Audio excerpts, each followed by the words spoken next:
Hi friends, welcome to all. இன்றைக்கி நம்ம என்ன டிப்ஸ் பார்க்க போகிறோம் அப்படின்னா, பிகினர்ஸ்க்கு வந்து ரொம்பவே யூஸ்ஃபுல்லான ஒரு டிப்ஸு தான். நார்மலாக நம்ம வந்து லைனிங் பீஸ் வச்சு தைக்கிறப்ப பாலிஸ்டர் கிளாத்தாக இருந்துச்சுன்னா கப் டாட் பிடிக்கிறப்ப என்ன ஆகும்னு பார்த்துட்டிங்கன்னா, அந்த கப்புக்கிட்ட மட்டும் அந்த மெயின் கிளாத் வந்து விலகி வந்துடும். அது வந்து அந்த அளவுக்கு நல்லா இருக்காது, ரொம்ப தூக்குன மாதிரி அசிங்கமாக வந்து இருக்கும். அதை வந்து நம்ம கண்டிப்பாக கரெக்ட் பண்ணிக்கலாம். இந்த மாதிரி ஒரு தடவை வந்து நீங்கள் கண்டிப்பாக தைச்சு பாருங்கள். அந்த ப்ராப்ளம் வந்து உங்களுக்கு வரவே வராது எப்போவும். நான் வந்துட்டு சாரீ பீஸோட லைனிங் வந்து பதிச்சு எடுத்துட்டேன்.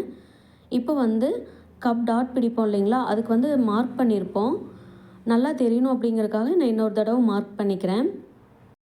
இப்போ வந்து நம்ம என்ன பண்ணணும்னா, ஆம்கோல்கிட்ட வந்து டாட் பிடிப்போம் இல்லைங்களா, அந்த இடத்துல இருந்து கீழே வரைக்கும், அதாவது அந்த சென்டர் நாட்ச் பண்ணியிருக்கோம் இல்லைங்களா, அது வரைக்கும் வந்து இந்த மாதிரி ஒரு லாங் டெயில் போட்டு எடுத்துக்கோங்க.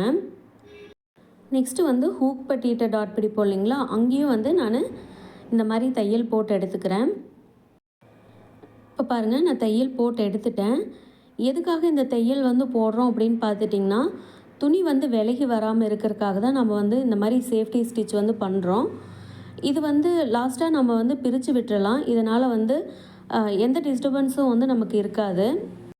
இப்போ பாருங்கள், துணி இழுத்தாலும் வந்து அந்த தையலை தாண்டி வந்து விலகி வராது அந்த கிளாத்து. இப்போ வந்து நம்ம டாட் பிடித்தோம் அப்படின்னா அந்த கிளாத் வந்து விலகாமல் ரொம்ப சூப்பராக இருக்கும். இப்போ வந்து நம்ம டாட் பிடிச்சிடலாம்.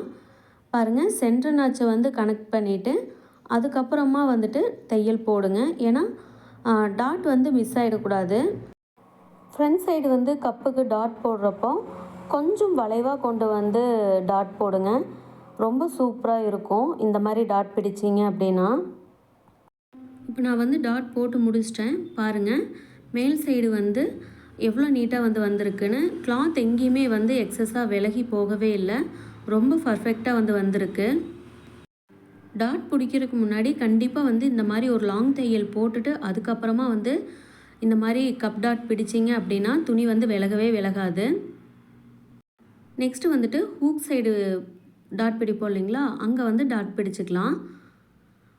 ஒரு 1/4 இன்ச் டிஸ்டன்ஸில் வந்து டாட் பிடிச்சா போதுமானது.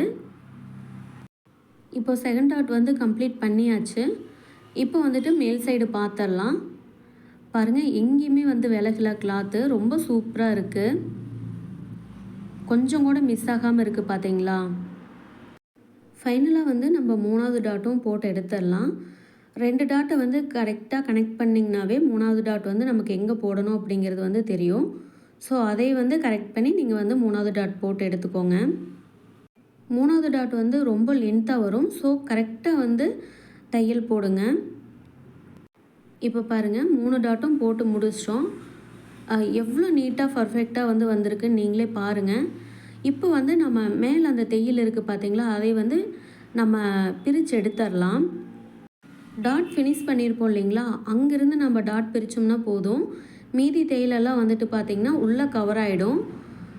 பாருங்கள், நான் வந்து எடுத்துட்டேன். இப்போ வந்து உள் சைடு திருப்பினோம்னா இந்த மாதிரி தான் இருக்கும். இதையும் வந்து நம்ம கட் பண்ணி எடுத்துடலாம்.